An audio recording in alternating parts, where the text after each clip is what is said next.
1992년도에 아시다시피 LA에서 폭동이 일어났습니다.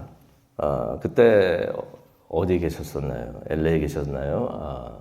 저는 그때 파사데나에서 살고 있었는데 신학대학원에 이제 들어가가지고 이제 공부를 할 때 목회를 이제 준비하고 있을 때 그때 LA에서 이제 폭동이 일어났던 것입니다. 아시다시피 이제 백인 경찰들이 흑인 라드니 킹을 이제 무차별하게 구타를 합니다. 그게 비디오 테이프에 다 찍히죠. 그게 또 공개가 됩니다. 그래가지고 그 일로 인해서 시미밸리에서 이제 재판이 열렸는데, 그 경찰들이 무죄 판결을 받습니다. 그래가지고 이제 막 폭동이 막 일어나는데, 시작한 것은 이제 South LA, 거기서부터 이제 폭동이 시작이 돼가지고 계속해서 이제 올라와가지고 코리아타운을 포함해가지고 LA 전역으로 이제 빠르게 확산되는 것을 우리가 기억을 합니다. 그 폭동이 약 일주일 동안 지속됐었죠. 기록에는 한 6일이라고 그러는데 제 생각에서는 한 몇 주는 갔던 것 같아요. 그러니까 일주일 동안 지속이 됐다고 하는데, 그러면서 이제 폭동만 일어나는 게 아니죠. 폭동으로 시작을 했다가 맨 처음에는 이제 뭐 데모식으로 이제 시작을 했다가 이게 폭행으로 이어지고 약탈로 이어지고 방화로 이어지고, 그래서 솔직히 난리가 났었습니다. 저도 LA에 있는 교회에서 이제 섬기고 있었었는데, 그때 완전히 전쟁터 갔었죠. 결국에는 이제 군부대가 들어와가지고 이제 질서를 잡았던 것을 우리가 기억을 합니다. 그랬던 LA가 완전히 뭐 탱크도 들어왔던 것 같아요. 뭐 그러다 보니까 이제 전쟁터가 됐었는데, 근데 어느 날 LA 타임스를 보는데 LA 타임스 맨 앞에 큰 사진이 걸린 기사가 LA 폭동에 대한 그 기사가 실린 것을 봤습니다. 근데 그 사진에는 한 명이 길가에 딱 서 있었는데, 그 사람이 한국 사람이었어요. 한국 사람이었는데, 바지는 군인 바지였어요. 한국군 그런 바지를 입고 있었고, 그러면서 길 모퉁이에 딱 서 있었는데, 세마이 오토매틱 라이플을 들고 있었어요.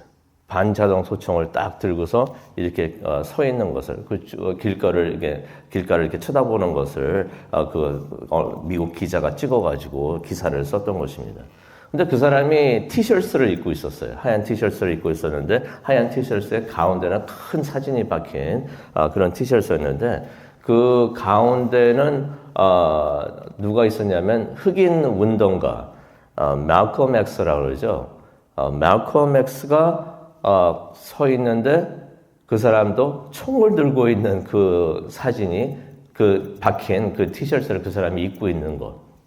그것이 이제 신문에 올라갔던 것입니다. 근데 그 티셔츠에는 그 사진이 있으면서 밑에 뭐라고 써 있냐면은 눈에는 눈으로 라고 글이 적혀 있었던 것입니다. 눈에는 눈으로. 그 사진 딱 봐도 이게 메시지가 확 오죠. 무엇을 말하고 싶은 것인가. 그러면서 이제 총을 들고 있었던 그런 사진이었는데, 눈에는 눈으로. 이거 성경 말씀이죠. 성경 말씀이고, 다른 곳에서도 나오지만 오늘 우리가 읽은 신명기 19장 21절에 나오는 말씀입니다. 국류를 베푸지 말고 생명에는 생명으로, 눈에는 눈으로, 이에는 이로, 손에는 손으로, 발에는 발로 하라라고서 하는 하나님의 말씀이 21절에 기록이 되어 있습니다. 체벌을 해야 되는데 저지른 죄에 맞는 체벌을 하라.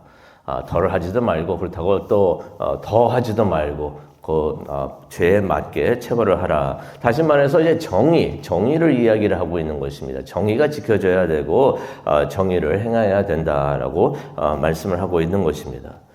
하나님은 정의로우십니다. 믿으십니까? 하나님은 정의로우세요. 공정하십니다. 그래서 정의가 이루어지는 것을 하나님께서는 원하십니다. 그래서 하나님께서 11절과 12절에 이런 말씀을 하시죠. 이런 내용의 말씀입니다. 만약 어떤 사람이 자기 이웃을 미워하고 계획하여서 그를 죽이면은 그를 잡아다가 보복하려는 사람에게 넘어줘서 죽게 하라라는 내용의 말씀을 11절과 12절에 하십니다. 정의는 이해를 하겠는데 꼭 이런 방식으로 했어야 됐을까라고 생각이 들 수가 있습니다. 근데 우리가 그 배경을 우리가 이해를 해야 되는데, 당시에는 법정은 있었어요. 콜트가 있어가지고 제사장들하고 그런 사람들에게 재판을 받고 그랬었는데, 문제는 경찰이 없었던 것입니다. 당시에는. 요즘에는 경찰이 있으니까 법 집행을 하지만 당시에는 그렇게 하는 사람들이 없었던 것이에요. 그래가지고 정당하게 보복하려는 사람들이 스스로 법을 집행을 했던 것입니다. 그런 배경이 있기 때문에 이런 말씀이 나온 것을 우리가 기억을 합니다. 그래서 13절에 보면은 계획하여 가지고 죄를 지은 자는 긍휼히 여기지 말라는 것입니다. 죄를 실수도 할 수가 있지만은 이거를 계획해서 했다는 것은 이거는 악한 마음에서 한 거잖아요.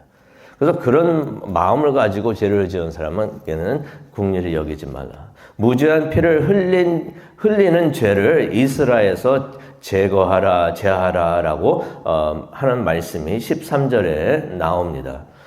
결국 목적은 죄를 없애라는 거죠. 사람을 없애라는 게 아니라 죄를 없애기 위해서 이런 일을 하라. 다른 사람들이 이걸 보면서 이러면 안 되겠구나라는 생각이 들게끔 그렇게 하라고 하시는 것입니다. 결론은 21절입니다. 생명에는 생명으로, 눈에는 눈으로.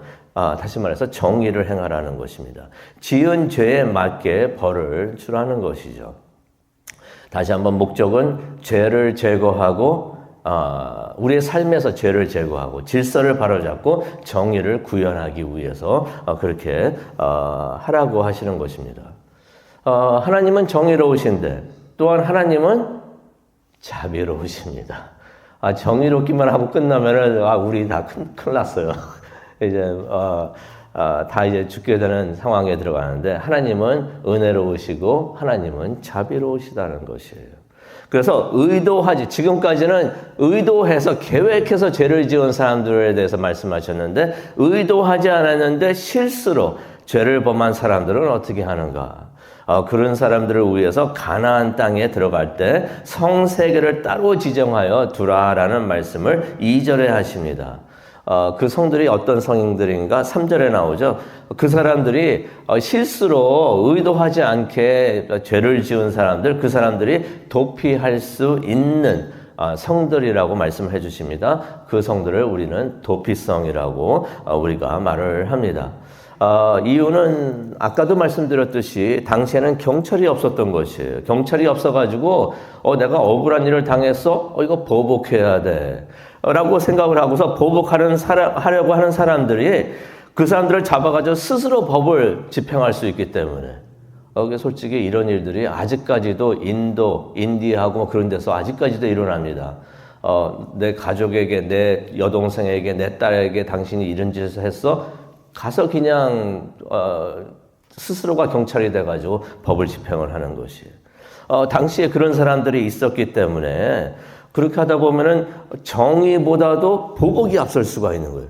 그 사람들도 제대로 알아보지도 않고 사람에게 보복을 해요. 이 사람이 실수로 그랬는지 아니면은 일부러 그랬는지 모르는 상황에서 그냥 보복부터 하려고 그러니까, 그렇게 하다 보니까 정의보다 보복이 앞서게 되고 또 억울하게 또 죽는 사람들이 있게 되기 때문에 이렇게 하라고 말씀을 하신 것입니다.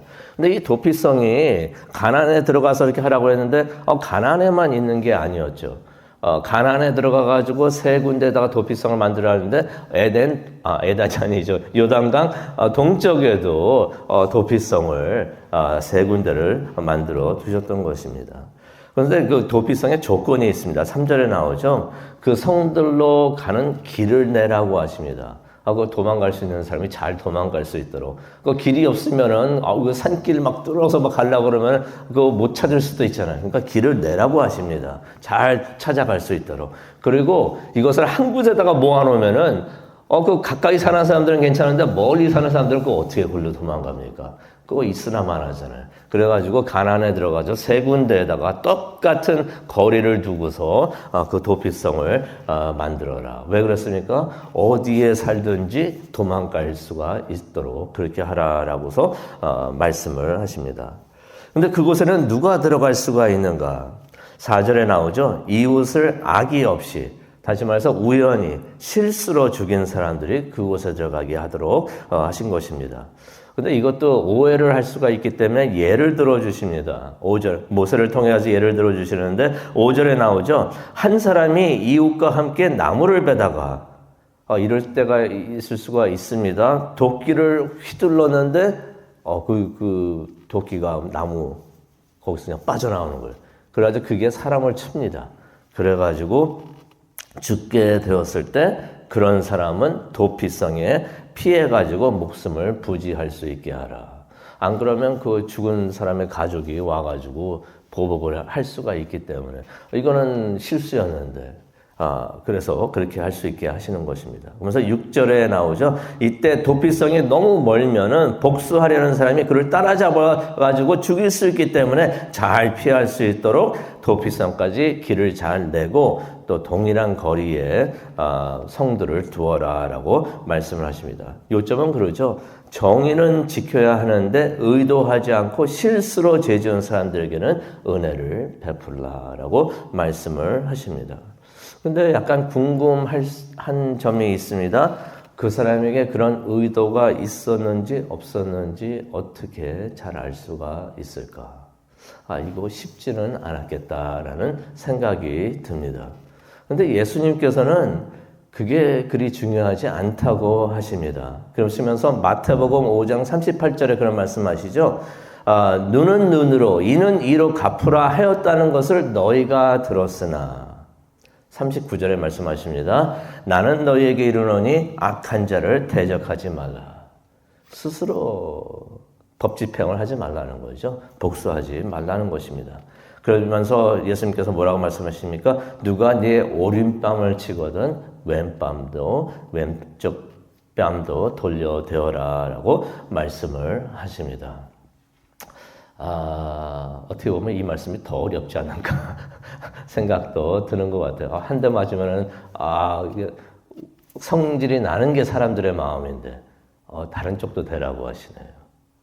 근데 예수님께서 이거는 재판상의 절차를 말씀하시는 것이 아니라, 누가 개인적으로 공격을 하거나 모욕을 줄 때, 그때 어떻게 대응을 하면 좋은가, 예수님께서 그것을 말씀하시는 것입니다. 그러면서 예수님께서 말씀하신 거는 그런 일이 있을 때, 복수하지 말라는 것이에요.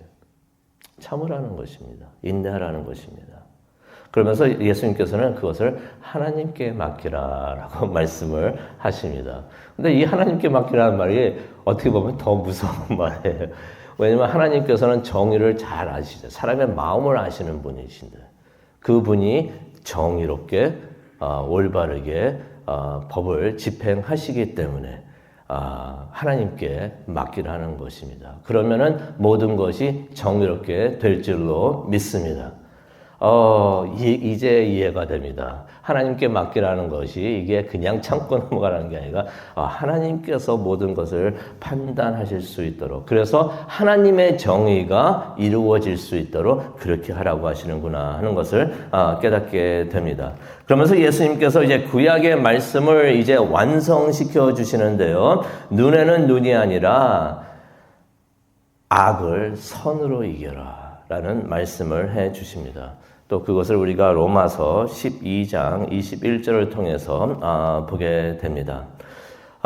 그렇게 이제 말씀을 마치고 묵상하는 기도하는 시간을 가지려고 하는데요. 그렇게 우리에게 가르쳐 주신 예수님 십자가에 달려 죽으십니다. 우리에게만 그렇게 하라고 하신 것이 아니라 본인이 말씀하신 가르쳤던 말씀을 실제로 실천을 하시는 것을 우리가 보게 됩니다. 십자가에 매달려 죽으시면서 예수님 스스로가 우리의 도피성이 되어 주셨던 것입니다. 그러니 우리가 죄를 짓게 되는데 이스라엘 사람들에게는 도피성이 있었는데 우리의 도피성은 어디에 있었는가? 어디에 있는가? 찾을 수가 있는데 우리에게도 도피성이 필요하잖아요. 우리가 죄를 짓고 있을 때 사망이 우리를 막 쫓아오는데 우리를 잡으려고 우리가 피할 곳은 어디가 있는가? 예수님께서 우리의 도피성이 되어 주신다는 것입니다. 이게 은혜가 아닌가. 예수님께로 가면은 정의만 찾으면은 우리가 죽을 수밖에 없는데 예수님께로 갈 때 우리가 심판을 면하게 된다는 그러한 은혜의 말씀을 우리가 기억을 합니다. 예수님께서는 십자가에서 죽으심으로 하나님의 정의도 이루셨고요. 또 우리를 대신해서 죽으심으로 우리에게 은혜를 베풀어 주셨던 것입니다. 그래서 우리가 죄가 있어도 회개하고 회개할 때 용서를 받고 예수님 안에서 우리가 심판을 피하게 될 수 있는 그런 은혜를 베풀어 주셨던 것입니다. 예수님께로 가는 길이 있습니다. 확실하게 표시가 되어 있고요. 또 예수님은 멀리 계시지도 않고 우리 곁에 가까이 계십니다. 또 예수님은 어떻게도 해주십니까? 마지막 심판 때에 우리를 변호해 주셔가지고 우리가 심판받지 않도록 그렇게도 또 하나님 앞에서 우리를 인도해 주십니다. 오늘 이 아침 신명기 19장을 우리가 묵상을 하면서 예수님에 대한 은혜, 십자가의 은혜 우리가 다시 한번 기억하면서 감사하는 이 시간 되기를 간절히 바라고 원합니다. 축복합니다. 기도하시겠습니다. 하나님 감사합니다. 오늘 도피성에 대한 하나님의 말씀, 정의는 반드시 이루어져야 되고 하는 것을 우리가 다시 한번 깨닫게 됩니다. 하지만은 정의에 앞서서 하나님의 은혜가 있음을 깨닫고 너무나 감사드립니다. 하나님, 예수님이 십자가 위에서 하신 것 다시 한번 우리가 기억하고 감사하게 하여 주시옵소서. 하나님의 정의가 이루어지고 또 하나님의 은혜가 베풀어지는 그 십자가를 바라보면서 예수님 앞에 나와서 감사하며 또한 우리가 예수님을 찬양하는 우리 모두가 되게 하여 주시옵소서. 그 은혜 잊지 않게 하여 주시옵시고 사순절을 보내면서 하나님의 은혜, 예수님의 사랑 기억하는 우리 모두가 될 수 있도록 또한 그런 삶을 살아가는 우리 모두가 될 수 있도록 하나님 은혜 내려 주시옵소서. 감사합니다. 예수님의 이름으로 기도합니다. 아멘.